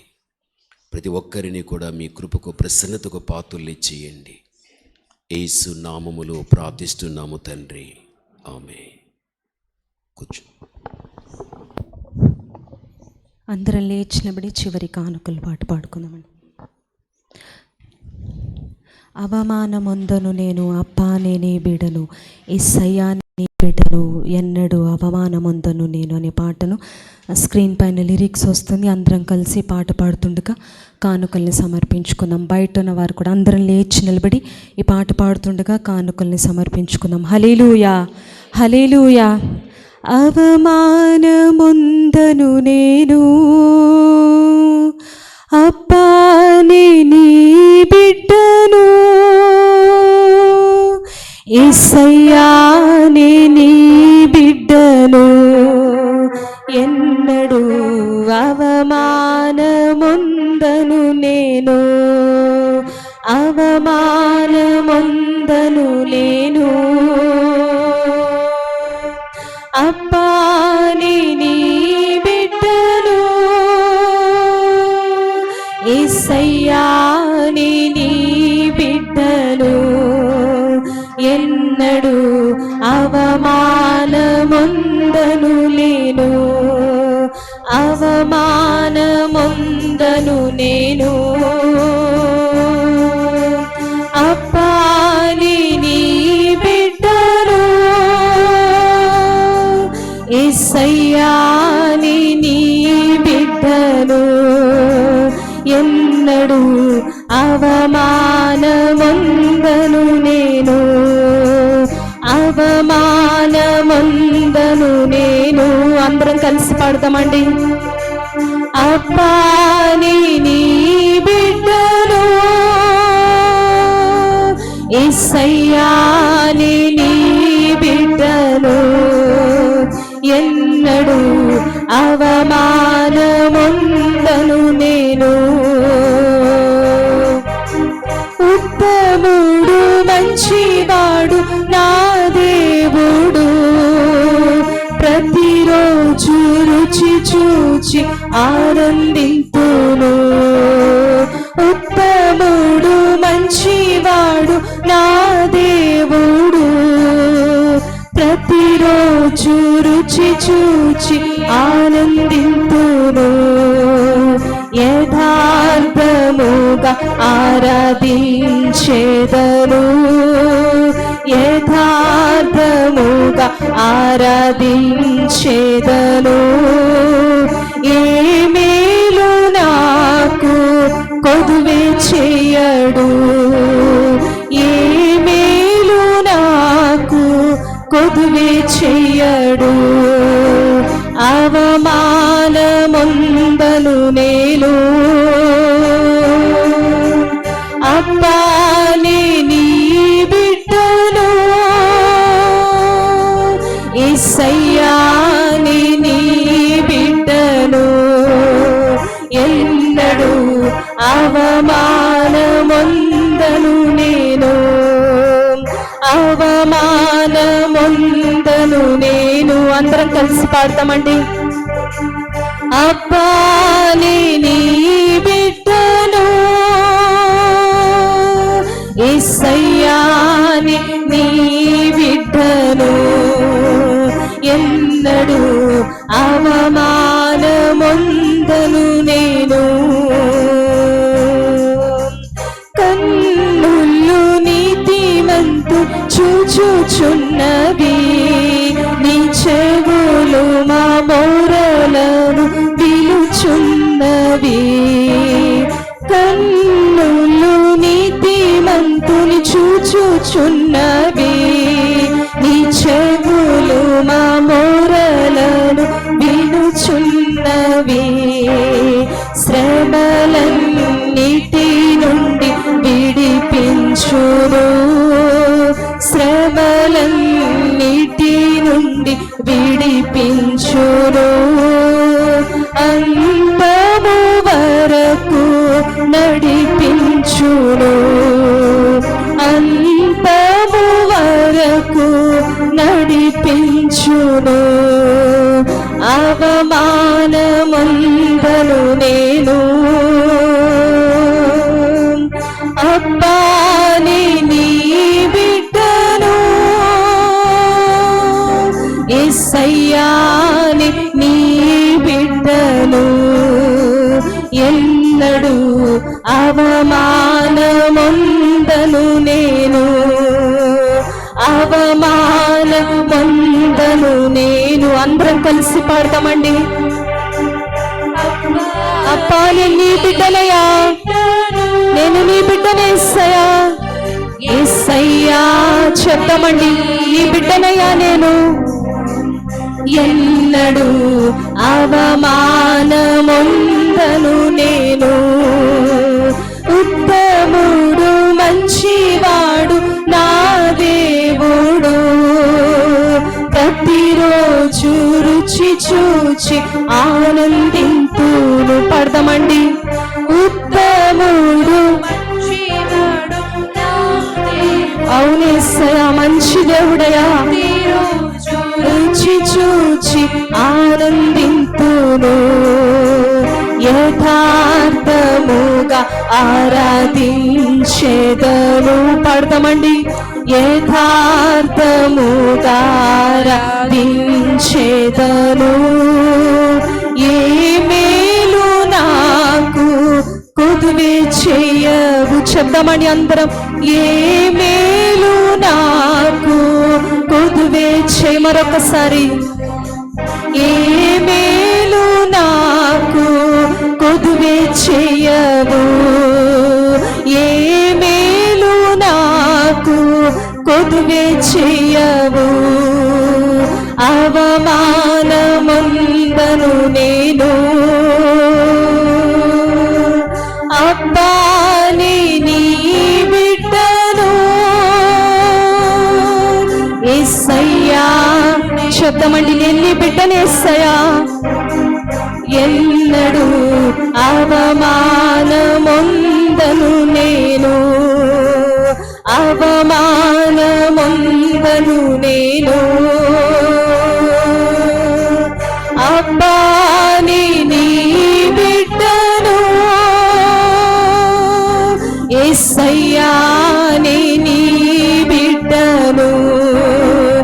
ఎన్నడూ అవమానమందను నేను, అవమానమందను నేను. సంగమంతా పాడతామండి. అబ్బాని నీ బిడ్డను,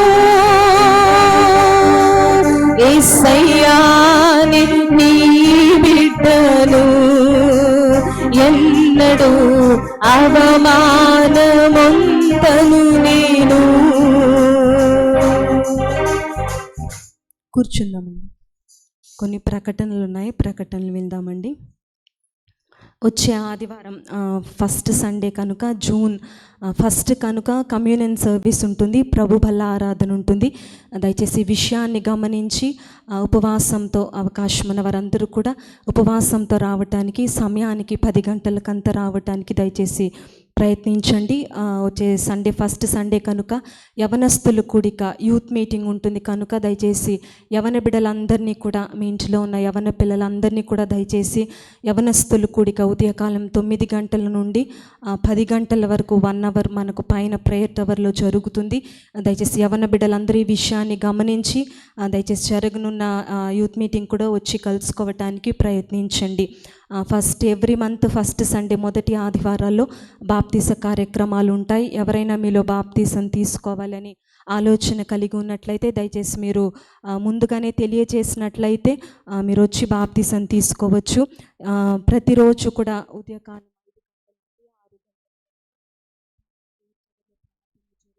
కొంతమంది బిడ్డలు వస్తున్నారు. మీకు కూడా అవకాశం ఉన్నట్లయితే దయచేసి వచ్చి ఆ ప్రార్థనలో కలుసుకోండి. మంగళవారం సేవకుల ఉపవాస ప్రార్థన మనకు పైన ప్రేయర్ టవర్లోనే జరుగుతుంది. ఉదయకాలం 10 గంటల నుండి మధ్యాహ్నం 3 గంటల వరకు మన సేవకులందరూ కూడా వస్తారు ప్రతి వారము. దయచేసి మీరు కూడా సంఘ బిడ్డలు, మీరు కూడా అవకాశం ఉన్న వారందరూ ఆ ఉపవాస ప్రార్థనలు వచ్చి కలుసుకోండి. బుధవారం స్త్రీల కూడిక పాత చర్చిలో జరుగుతుంది. తల్లులు ఈ విషయాన్ని గమనించి, స్త్రీలు దయచేసి ఈ విషయాన్ని గమనించి రావడానికి ప్రయత్నించండి. శుక్రవారాల్లో ఉపవాస ప్రార్థనలు జరుగుతాయి. సాయంత్రం 6 గంటల నుండి 8 గంటల వరకు. దయచేసి అందరూ ఉద్యోగాలకి వెళ్ళి సాయంత్రం కల్లా వచ్చేస్తారు కనుక మీ పనులన్నీ చూసుకొని సాయంత్రం దయచేసి వారంలో జరిగే ఒక్కరోజు ఫాస్టింగ్ ప్రేయర్లో దయచేసి కుటుంబాలుగా అందరూ కూడా, అందరికీ అనుకూలమైన సమయము, అందరూ రావటానికి వీలైన సమయం కనుక దయచేసి శుక్రవారంలో జరిగే ఉపవాస ప్రార్థనలు కూడా వచ్చి కలుసుకోవటానికి ప్రయత్నించండి. నెక్స్ట్ సండే, ఫస్ట్ సండే కనుక ఫ్రీ మెడికల్ క్యాంప్ ఉంటుంది. దయచేసి విషయాన్ని గమనించి ఎవ్రీ మంత్ ప్రతి నెల మొదటి ఆదివారంలో పేదలకు ఫ్రీ మెడికల్ సర్వీస్ అందించబడుతుంది కనుక దయచేసి విషయాన్ని గమనించి ఈ విషయాన్ని నిమిత్తం కూడా ప్రార్థించండి. సహకరిస్తున్న ప్రతి ఒక్క కుటుంబానికి కూడా, సంఘ బిడ్డలకు కూడా వందనాలు చెల్లించుకుంటున్నాం. దయచేసి విషయాన్ని గమనించండి. ఆరాధన తరువాత, సర్వీస్ తర్వాత కిందనే మనకు 1 o'clockకి 1 గంటకు ఈ ఫ్రీ మెడికల్ సర్వీస్ అందించబడుతుంది. దయచేసి ఈ విషయాన్ని గమనించి దాని నిమిత్తం కూడా ప్రార్థించండి. ప్రతి వారం కూడా సండే స్కూల్ జరుగుతుంది. మీ పిల్లలను దయచేసి సండే స్కూల్కి పంపించండి. జూన్ మాసం 21, 22 బెంగళూరులో మన పరిచర్య ద్వారా, ఇమాన్యుయల్ పరిచర్యల ద్వారా కూడికలు 2 దినములు, పబ్లిక్ మీటింగ్స్ 2 దినములు నిర్వహించబడుతుంది. శని ఆదివారాల్లో 21వ తారీఖు, 22వ తారీఖు జూన్ మాసంలో దయచేసి జరుగుతున్న ఈ కూడికల నిమిత్తము అక్కడ బెంగళూరులో ఉన్న మన ఇమాన్యుయల్ సంఘం నిమిత్తం కూడా మీ ప్రార్థనలో జ్ఞాపకం ఉంచుకోండి. ఈ వారంలో జరగనున్న ఈ సంఘ కార్యక్రమాలన్నింటిలో దయచేసి అవకాశం ఉన్న బిడ్డలందరూ కూడా వచ్చి కలుసుకోవటానికి ప్రయత్నించండి. అదేవిధంగా జూన్ 1వ తారీఖు సండే వస్తుంది కనుక నెక్స్ట్ సండే ప్రతి మాసం కూడా మనకు 1వ తారీఖు ఉదయకాలమందు 4 గంటల నుండి 5 గంటల వరకు మనకు పైన ప్రేయర్ టవర్లో కృతజ్ఞత ప్రార్థన ఉంటుంది. దయచేసి విషయాన్ని గమనించండి. ప్రతి మాసము, ఈ మే మాసం అంతా దేవుడు మనల్ని కాపాడినందుకు జూన్ 1వ తారీఖు ఆ నెలంతా కూడా దేవుడు మనల్ని కాపాడు రీతిగా జూన్ 1వ తారీఖు ఆదివారం ఉదయం 4 గంటల నుండి 5 గంటల వరకు పైన కృతజ్ఞతా కూడిక ప్రేయర్ టవర్లో జరుగుతుంది. ఈ విషయాన్ని గమనించి అందరూ కలుసుకోవటానికి ప్రయత్నించండి.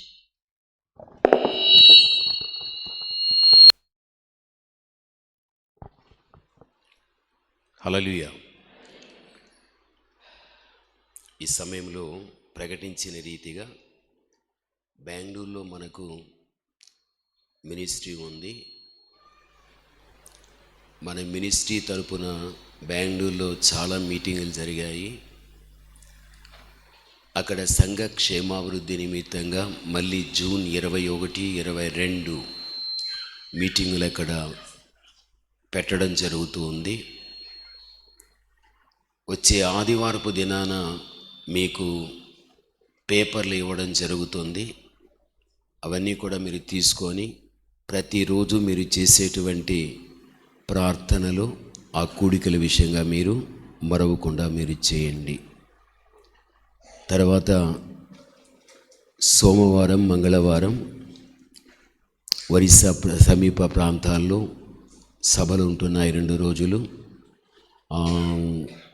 రాత్రికి నేను వెళ్ళిపోతున్నాను. దయచేసి మన బెంగళూరు యొక్క సర్వీస్ చూసుకొని అక్కడి నుంచి అలాగే వైజాగ్ వెళ్ళి వైజాగ్ నుంచి అటు వెళ్ళడం జరుగుతుంది. ఆ కూడికల్లో కూడా దేవుడు బలముగా వాడుకునేటట్టుగా మీరు ప్రార్థన చేయండి. మరి ముఖ్యంగా ఈ మాసం చివరి రోజున దుబాయ్కి వెళ్ళడం జరుగుతూ ఉంది. దరిదాపు అక్కడ 1 వారం రోజులు ఉంటాను, మళ్ళీ రావడం జరుగుతుంది. మన యొక్క ఇమ్మాన్యుయల్ మినిస్ట్రీలోనే చక్కగా ట్రైనింగ్ అయినటువంటి సత్యానందం తాను ఆ ప్రాంతంలో దేవుని సేవ చేస్తూ ఉన్నారు. వారు దేవుని వాక్య పరిచర్య నిమిత్తంగా అక్కడ ఆహ్వానించబడ్డం అనేది జరిగాది. కాబట్టి ఈ మాసం చివరిలో నేను వెళ్తాను. కేవలం ఒకే 1 వారం మాత్రం ఉంటాను, మళ్ళీ తిరిగి రావడం జరుగుతుంది. ఆ కూడికల విషయంగా కూడా ప్రార్థించండి. దైవ సేవకుడు సత్యానందం గారి యొక్క భార్య కానీ వాళ్ళ కుమార్తె కూడా మన దగ్గరికి వచ్చారు. బైబిల్ రీడింగ్ జరిగినటువంటి పాప అక్షిత, పాప కూడా నీట్ ఎగ్జామ్ రాసేది. దేవుడు మంచి మెరిట్ మార్క్స్తో ఉత్తీర్ణురాలు అయ్యేటట్టుగా మీరందరూ కూడా ప్రార్థన చేయండి. అంత మాత్రమే కాదు, కానీ మన శ్రీదేవమ్మ కుమార్తె జ్యోత్స్న ఈరోజు తనకు ఎగ్జామ్ హైదరాబాదులో ఉదయం 10 గంటల నుండి సాయంకాలం 4:30 వరకు ఉంటుందని, నేను ఉదయమే నెల్లూరు నుంచి వచ్చిన తర్వాత బిడ్డ ఫోన్ చేసి ప్రార్థన చేయించుకోగలిగాది. అంకుల్ సంఘంలో కూడా చెప్పండి ప్రార్థన చేయమని అని. కాబట్టి దయచేసి మీ ప్రార్థనలో అది జ్ఞాపకం ఉంచుకోనండి. ఈ సమయము అందరూ కూడా కళ్ళు మూసుకొని ఒక్క నిమిషం మన మధ్య ఉన్నటువంటి అక్షిత మంచి మెరిట్ మార్క్స్తో బిడ్డకు ఫ్రీ సీటు వచ్చేటట్టుగా ప్రార్థించండి. జ్యోత్స్న ఎగ్జామ్ రాస్తూ ఉంది. ఆ బిడ్డకు దేవుడు మంచి జ్ఞానం ఇచ్చి చక్కగా రాయినట్టుగా దయచేసి ఒక్క 2 నిమిషాలు మనం మౌనంగా ప్రార్థన చేద్దాం.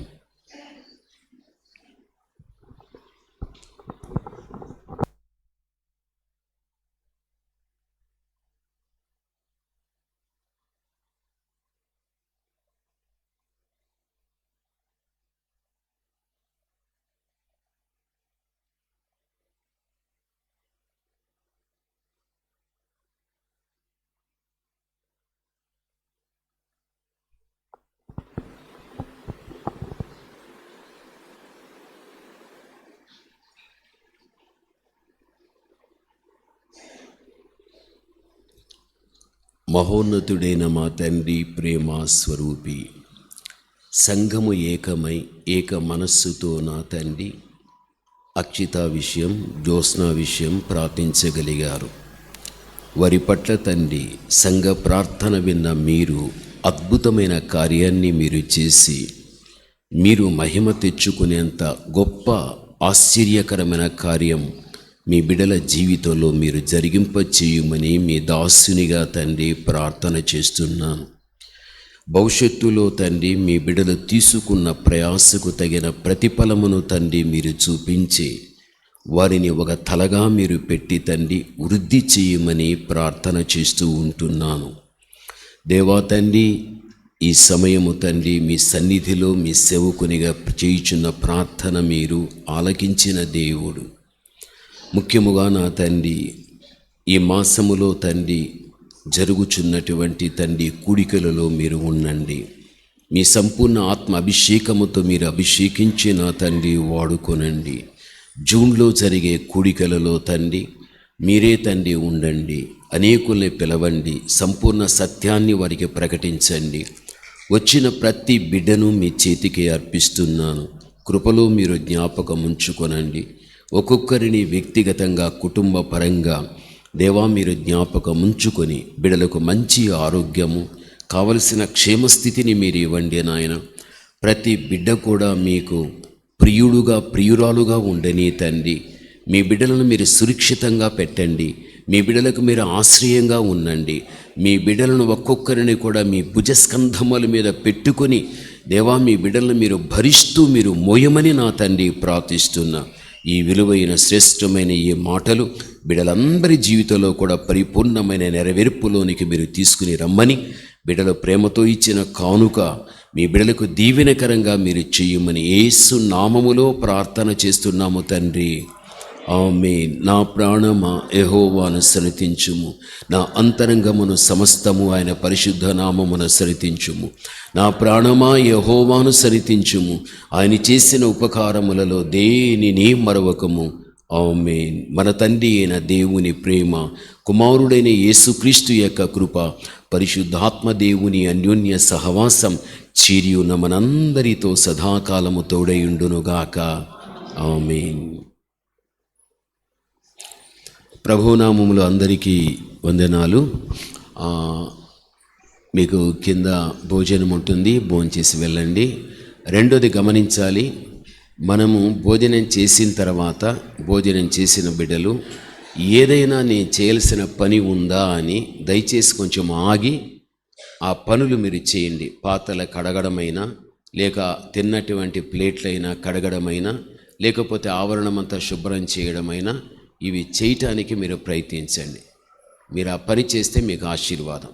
పరుగు పందెంలో పరిగెత్తినట్లు పరిగెత్తద్దండి. ఇంటికాడ ఎవడు దొంగబడి దోచుకొని పోవడం, కొంచెం లేట్ చేయండి. రావడమే ఆలస్యం, పోయేదేమో ముందు.